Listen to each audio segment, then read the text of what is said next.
और बात वेनेजुला में भीषण भूकंप के कारण कई शहरों में भारी तबाही मच गई है। तेज झटकों ने इमारतों को ताश के पत्तों की तरह ढहा दिया और देखते ही देखते इलाकों में मलबे में इलाके जो है तब्दील हो गए। भूकंप के झटके महसूस होते ही लोगों में अफरा तफरी मच गई और जान बचाने के लिए हजारों लोग भागते हुए नजर आए। राजधानी काराकस समेत कई जगहों पर इमारतें पूरी तरह धराशायी हो गईं, जबकि सड़कों को भी भारी नुकसान पहुंचा है। वेनेजुला में एक के बाद एक 2 भूकंप आए, जिनमें आधिकारिक मौत का आंकड़ा 32 बताया जा रहा है, जबकि आशंका यह है कि 10,000 लोगों की मौत हो चुकी है। हालांकि अभी तक आधिकारिक इसकी घोषणा नहीं हुई है। 32 लोगों की मौत की पुष्टि कर दी गई है। कई लोग इससे प्रभावित हुए हैं और भूकंप के बाद वेनेजुएला में आपातकाल का ऐलान भी कर दिया गया है। वेनेजुएला के कई शहरों में भूकंप से भारी तबाही मची हुई है। हाई राइज इमारतें धराशायी हो गई हैं। वेनेजुएला के कई शहरों में चारों तरफ सिर्फ और सिर्फ मलबा बिखरा हुआ नजर आ रहा है। आलम यह है कि वेनेजुएला में आपातकाल की घोषणा कर दी गई, वहीं 10,000 लोगों की मौत की आशंका है। बता दें कि वेनेजुएला में 2 भूकंप आए। पहला 7.2 तीव्रता का, दूसरा 7.5 तीव्रता का बताया गया है।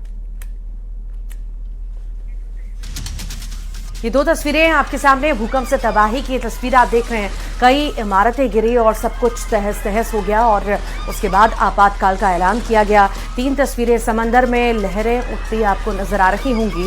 ये भूकंप के झटके और उसके बाद हाहाकार का ये मंजर सामने आया है वेनेजुएला से, जहां पर कई लोगों के मौत की जानकारी भी सामने आई। 3 तस्वीरें आप देख रहे हैं, वेनेजुएला में तबाही का ये मंजर और उसके बाद आपातकाल का ऐलान। समंदर में लहरें अभी भी उठ रही हैं।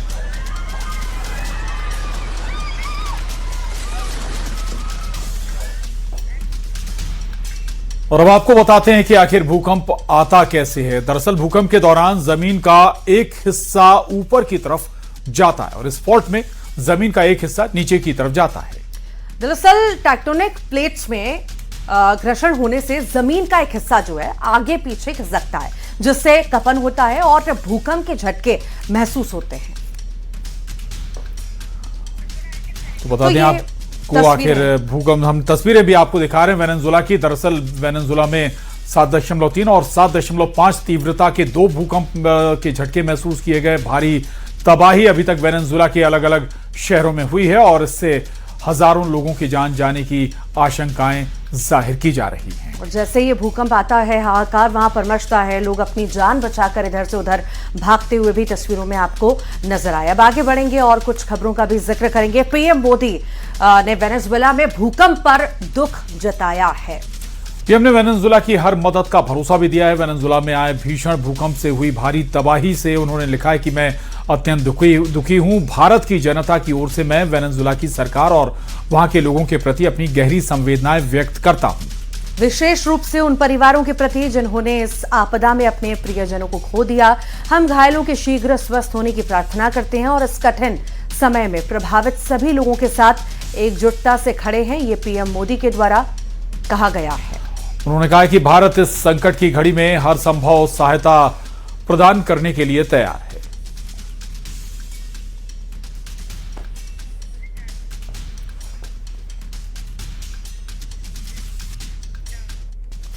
तो देश आज आपातकाल की बरसी को याद कर रहा है और इसी बीच एनसीईआरटी की नई सामाजिक विज्ञान की किताब भी चर्चा में है। दरअसल क्लास 9वीं की नई किताब में पहली बार 1975 की इमरजेंसी पर पाठ शामिल किया गया, जिसमें इसके कारणों, घटनाक्रम और लोकतंत्र पर पड़े प्रभावों को समझाया गया है। वहीं किताब में भारतीय ज्ञान परंपरा को भी प्रमुखता देते हुए चारों वेद, ऋग्वेद, यजुर्वेद, सामवेद और अथर्ववेद को भी शामिल किया गया है। एनसीईआरटी किताब में आखिर क्या बदला है, सबसे पहले ये जानते हैं। तो देखिए, पहले क्या था, सिर्फ आधुनिक इतिहास था और अब चारों वेदों का ज्ञान भी इस किताब में होगा। पहले जहां रटने वाली पढ़ाई थी, ये विशेषज्ञ कह रहे हैं, अब एक्टिविटीज और प्रैक्टिकल भी इसमें रखे गए हैं। तो वहीं पहले जो है अंग्रेजी हिंदी वर्कशीट होती थी, अब जो है मातृभाषा में काम होगा। और पहले किताबी बातें ज्यादा होती थी सिलेबस में, और अब बाढ़ भूस्खलन की केस स्टडी भी स्टडी में होगी।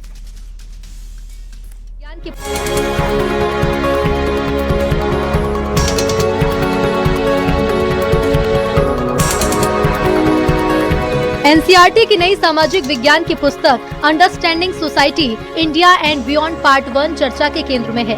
क्लास 9 के छात्रों के लिए तैयार की गई इस किताब में पहली बार 1975 की इमरजेंसी को सिलेबस का हिस्सा बनाया गया है। किताब में 25 जून 1975 को तत्कालीन प्रधानमंत्री इंदिरा गांधी की सलाह पर लगाए गए आपातकाल को भारतीय लोकतंत्र का सबसे विवादास्पद दौर बताया गया।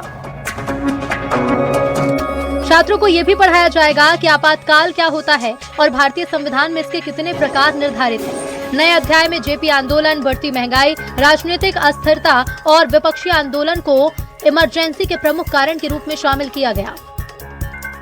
साथ ही इलाहाबाद हाईकोर्ट के उस ऐतिहासिक फैसले का जिक्र भी है जिसमें इंदिरा गांधी का चुनाव अमान्य घोषित किया गया था। किताब में ये भी बताया गया कि जनवरी 1977 में चुनाव कराने की घोषणा की गई और मार्च 1977 में आपातकाल समाप्त हो गया। इधर आपातकाल की बरसी पर पीएम मोदी और गृह मंत्री अमित शाह ने भी एक्स पर पोस्ट कर 25 जून 1975 को भारतीय लोकतंत्र के इतिहास का काला अध्याय बताया। तो वहीं एनसीईआरटी की किताब में आपातकाल का चैप्टर शामिल होने पर कांग्रेस ने आपत्ति जताई है। जब भी सरकार भाजपा की होती है किसी राज्य में या देश में, तो पहला काम वो क्या करते हैं, किताब, इतिहास, साहित्य को अपने तरीके से प्रस्तुत करने की कोशिश करते हैं। वो भाजपा की सरकार का अपना एक ध्येय हो सकता है, लेकिन मैं इतना मानता हूँ कि हमें आगे देखना पड़ेगा। जो बच्चों के किताबों में भी राजनीति कर रही है, ये इनकी हल्की सोच है। कांग्रेस ने अनेकों दशकों तक राज किया, लेकिन कांग्रेस ने कभी बच्चों के भविष्य के साथ राजनीति नहीं करी। नई किताब में केवल आपातकाल ही नहीं बल्कि भारतीय ज्ञान परंपरा को भी प्रमुखता दी गई है। पहली बार चारों वेद, ऋग्वेद, यजुर्वेद, सामवेद और अथर्ववेद का जिक्र किया गया है। एनसीईआरटी को वेद शामिल करने थे तो कुरान भी शामिल होता, गुरु ग्रंथ साहब भी शामिल होते, बाइबल भी शामिल होता। ये सारी जो धार्मिक किताबें हैं उन तमाम किताबों को शामिल करते हैं। किसी धर्म विशेष की किताब डालकर कहीं ना कहीं आप सभी धर्मों की अनदेखी कर रहे हैं, जो कि धर्मनिरपेक्षता और संविधान दोनों के खिलाफ है।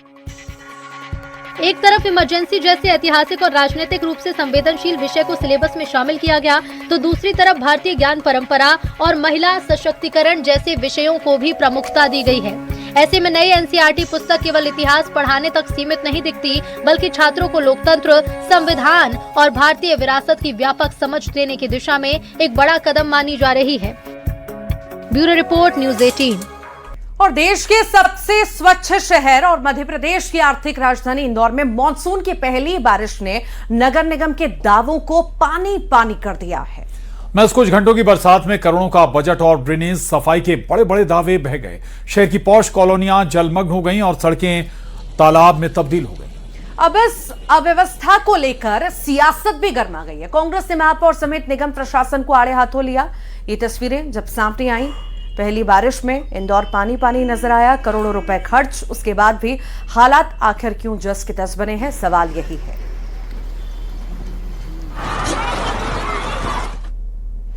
ये नगर निगम बारिश के और एक दो बारिश होने के बाद भी storm water line, drainage line की सफाई हो और पानी कम से कम जगह जल भराव हो, जितने चिन्हित पॉइंट है वहां तुरंत पानी निकल जाए।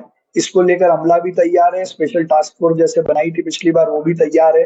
जिन जिन जगहों पर भराव होता है उन जगहों पर कम से कम जिनको चिन्हित कर जिन पर हमने काम किया उन पर जल भराव ना हो, इस पर टीम लगातार काम कर रही।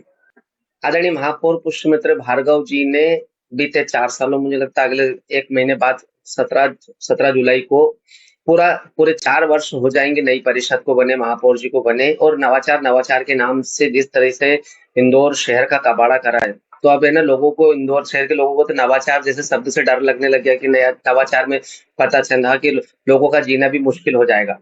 तो सारे नवाचार इतनी निम्न स्तर से फेलियर हुए हैं, इतने उच्च स्तर से फेलियर हुए हैं कि जिसकी हम कल्पना भी नहीं कर सकते। सबसे तो बता कि कई पौष कॉलोनियां जलमग्न हैं। इनमें इंदौर के अलावा खंडवा में भी ऐसे ही हालात नजर आ रहे हैं। खरगोन में भी कुछ इसी तरह की तस्वीरें नजर आई। ये 3 तस्वीरें आपके टीवी स्क्रीन पर। तो जल जमाव की स्थिति और कहीं ना कहीं लोगों को परेशानियां, गाड़ियां तक आधी डूबी हुई आपको नजर आ रही होंगी। रास्ते से गुजर रहे लोग परेशान होते नजर आए, चाहे वो पैदल जा रहे हों चाहे गाड़ियों से जा रहे हों। मकानों तक ये पानी पहुंच गया और लोगों को परेशानियों